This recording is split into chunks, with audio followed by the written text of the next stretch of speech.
بسم اللہ الرحمن الرحیم۔ ناظرین السلام علیکم ورحمۃ اللہ وبرکاتہ۔ ناظرین، خاکسار ایک مہینہ کینیڈا میں رہ کے آیا ہے۔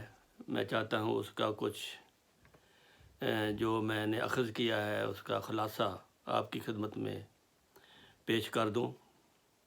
کینیڈا جو بر اعظم ہے وہ بہت دور دراز دنیا کے دوسری طرف، پاکستان سے 17 گھنٹے کی لگاتار فلائٹ اور یورپ سے مغرب کی طرف پھر 7-8 گھنٹے کی فلائٹ، دنیا کا آخری کنارہ کہہ سکتے ہیں، تو یہ بھی کوئی مبالغہ نہیں ہوگا۔ اور اس میں جو مختلف اشکال، خاکسار نے صرف مونٹریال اور ٹورنٹو کو تھوڑے سے حصوں کو دیکھ پایا، جس سے مجھے یہ اندازہ ہوا کہ کینیڈا میں بسنے والے عموماً پڑھے لکھے سلجھے ہوئے لوگ ہیں۔ اس کی وجہ ایک یہ ہے کہ وہاں وہی جاتے تھے جن کے پاس انٹرنیشنل ویزا تھا اور ملازمت ختم کر کے یا ملازمت کے دوران انہوں نے وہاں پناہ لے لی۔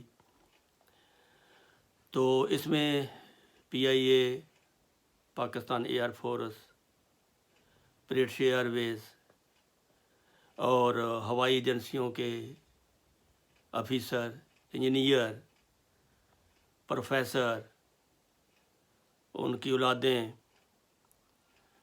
ہوائی انجنوں کے ماہر، یعنی ایسے لوگ جو ایک ہنر رکھتے تھے اپنے پاس جو دوسرے عام لوگوں کے پاس نہیں ہوتا، اور ان کو وہ انٹرنیشنل ویزا پھر مل جاتا تھا ملازمت کے دوران، اور وہ جب بھی چاہیں اس ویزا کو استعمال کر کے کینیڈا میں رہائش کا بندوبست کر سکتے تھے۔ تو اس طرح کے اکثر لوگ ہیں، مگر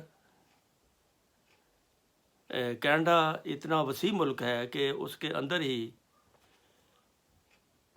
کئی صوبے ہیں، بلکہ 6-7 گھنٹے کی اندر ہی اندر فلائٹ ہے۔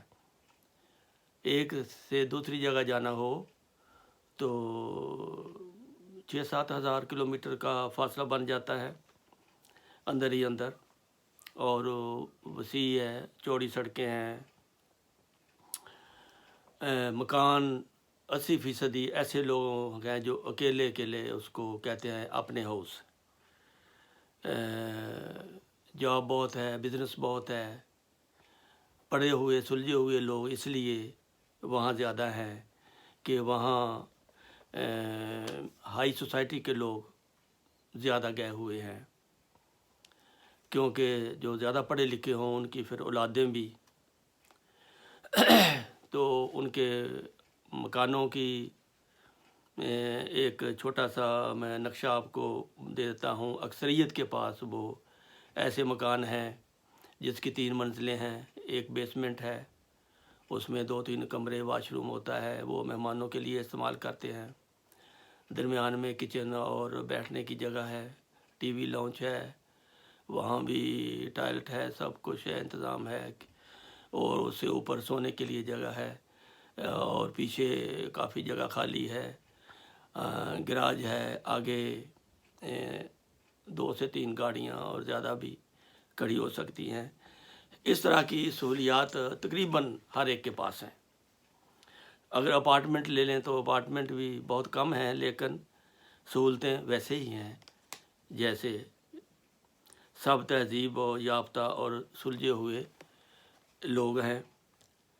کچھ لوگ ایسے بھی ہیں جو ان کی تعلیم کا مقابلہ نہیں کر سکتے، وہ شادی کی بیس پر ویزے لے کر وہاں پہنچ جاتے ہیں، یا کچھ ایجنٹوں کے ذریعے وہاں پہنچ جاتے ہیں۔ ان میں پھر تعلیم و تربیت، رہن سہن، بول چال کا بھی فرق ہوتا ہے۔ بہرحال کام چونکہ بہت ہے، وہ لوگ بزنس اپنا کرتے ہیں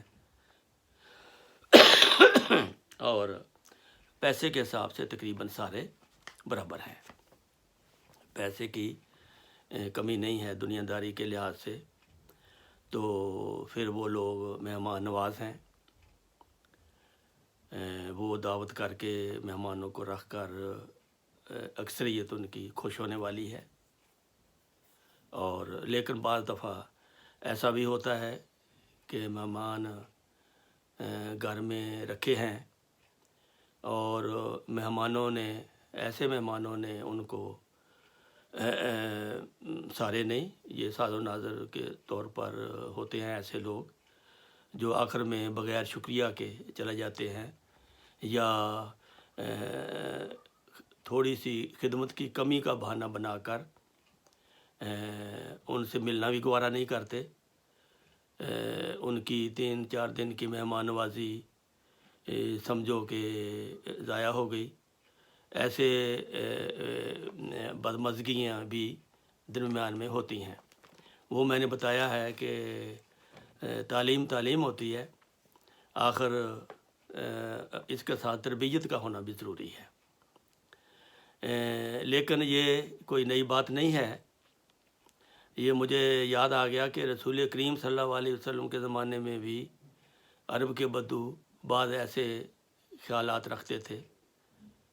ایک بدو آپ کے پاس آ کر رہا اور اس نے رات کو آپ کے دیے ہوئے جو بستر تھا اس میں پیشاب پخانہ کر کے صبح بھاگ گیا، اور نبی کریم صلی اللہ علیہ وسلم کو وہ پھر صاف کرنا پڑا۔ تو اس طرح کی انسانوں میں ایسی غلطیاں یا کمزوریاں پائی جاتی ہیں، اور ظاہر ہے کہ اگر عربوں میں ہے تو ہم میں کیوں نہیں، ہم میں بھی ہو سکتی ہیں، لیکن اس کے لیے وہی بات آ جاتی ہے کہ انسان کو اپنی انسانیت جو ہے اس کا ہر وقت خیال رکھنا چاہیے، اور ایک دوسرے کے ساتھ صبر، برداشت، پیار و محبت، اگر کوئی غلطی کسی سے ہو بھی جائے تو اس کو ایک آسان طریقے سے نبھانا چاہیے، نہ کہ تعلقات کو توڑ دینا چاہیے۔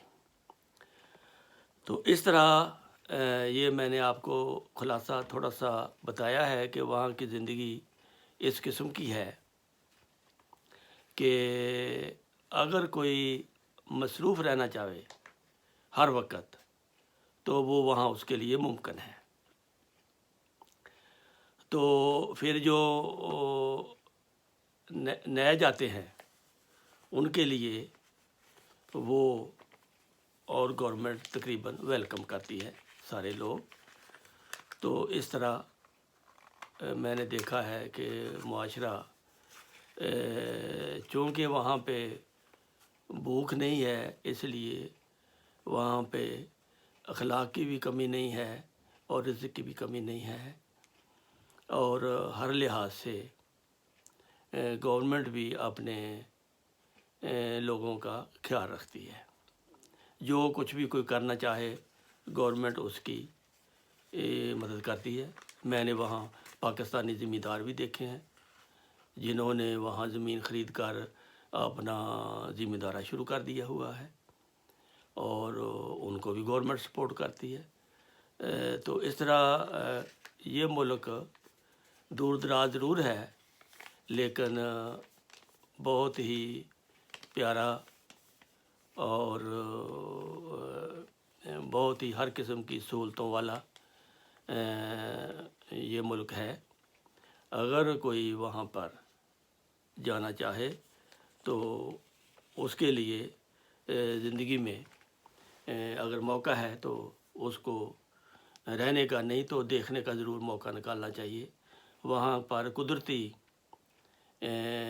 نظارے بھی بہت ہیں، قدرتی آبشاریں بہت ہیں، قدرتی ہر چیز، پہاڑ، سمندر، دریا، اسی طرح کی جس طرح کی دوسرے یورپ میں سینری ہے وہاں بھی موجود پائی جاتی ہیں، لیکن وہاں پر جانا